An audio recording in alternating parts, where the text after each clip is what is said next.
CS র্যাঙ্কে কিন্তু অনেক বেশি হ্যাকার পড়ে। সিএস র্যাঙ্কের এই জোনে যতগুলো প্লেয়ার আছে ম্যাক্সিমাম প্লেয়ার কিন্তু হ্যাকার।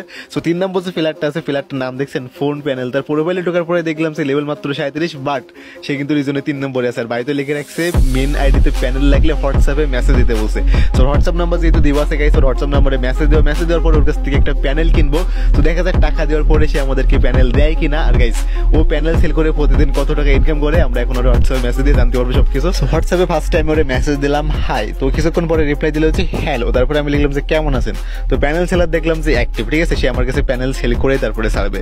তো আমি লিখলাম যে কেমন আছেন, সে আমার রিপ্লাই দিচ্ছে কি কে আপনি। তারপরে আমি একটু মজা করে লিখলাম যে আই এম সানি লিওন, ঠিক আছে, আই এম সানি লিওনে লেখার পরে আমরা ভাবছিলাম যে হালাই আমার ব্লক টোলাক করবে না তো আবার, যেহেতু আমি সাথে মজা নিচ্ছি। তো কিছুক্ষণ পরে দেখলাম যে হালাই আমার রিপ্লাই দিল একটা ইমোজি দিল কি হা হা হা। সো আমি হা হা করতে করতে ওরে মেসেজ দিলাম যে ভাইয়া আপনার কাছে কি প্যানেল পাওয়া যাবে। তো দেখলাম যে হালাই অ্যাক্টিভ পুরোপুরি, সে আমার কাছ থেকে টাকা না নিয়ে ছাড়বে না, এতটুকু কনফার্ম হয়ে গেলাম। সো আমার রিপ্লাই দিল হ্যাঁ প্যানেল পাওয়া যাবে।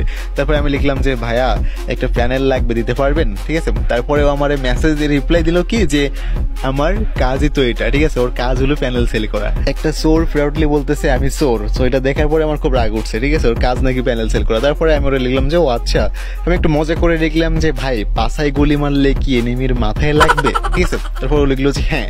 তো হ্যাঁ লেখার পরে আমি ভাবলাম যে আর কিছু লিখবে না। এরপরে ও মা কিছুক্ষণ পরে দেখলাম যে আলাই আমার লিখছে কি যে ফুট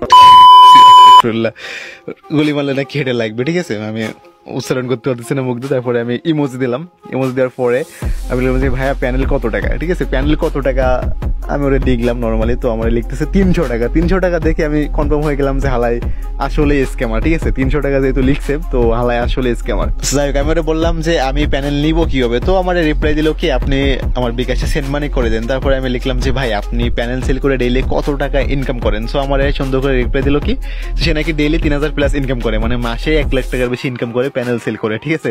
আমি লিখলাম যে ভাই আমার প্যানেল লাগবে। তো বলতেছে ওকে সেন্ড মানি করেন। আমি বললাম যে টাকা আপনি কোন দিক দিয়ে নেবেন। হ্যাঁ, তো বলতেছে মানে টাকা যে আমি আপনারা দিব আপনি সামনের দিক দিয়ে নেবেন নাকি পিছন দিক দিয়ে নেবেন। তারপরে আলাই রেগে গিয়ে আমারে বললো যে আপনি কি প্যানেল নেবেন। তো আমি ওরে বললাম যে নিব। তো সেন্ড মানি করেন তাহলে প্যানেল দিয়ে দেয়। তো আমি বললাম যে আচ্ছা সেন্ড মানিতে করবো, তার আগে আমার পরিচয় জানবা না তুমি। তো বলতেছে কি আপনি। আমি বললাম যে আমি পুলিশ অফিসার, ঠিক আছে। দেন আমি ওরে লিখলাম যে তোমার প্যানেল তোমার পিছন দিক দিয়ে ঢুকাবো, প্যানেল বানাতে ভুল করছি আমি। যাক এরপরে আমি লিখলাম যে হালাই স্ক্যামার, তোর বাসা কোথায় হ্যানতান। লেখার পরে দেখলাম যে হালাই যখনই লিখছে আমি পুলিশ অফিসার, তারপরে আলাই অফলাইন বলতে আমার ব্লক করে দিয়েছে। এটা টেস্ট করার জন্য আমি একবার কল দিয়েও দেখছি, বাট আসলে আমার ব্লক করছে, ঠিক আছে। কিছুক্ষণ পরে আমি আরেকবার টেস্ট করার জন্য আবারও কল দিলাম। কল দেওয়ার পরে দেখলাম যে অফলাইন, মানে আপনারা জানেন যে হোয়াটসঅ্যাপে ব্লক করে দিলে অফলাইন দেখায়। যাক ভিডিও ভালো লাগলে এটা লাইক বাটন আর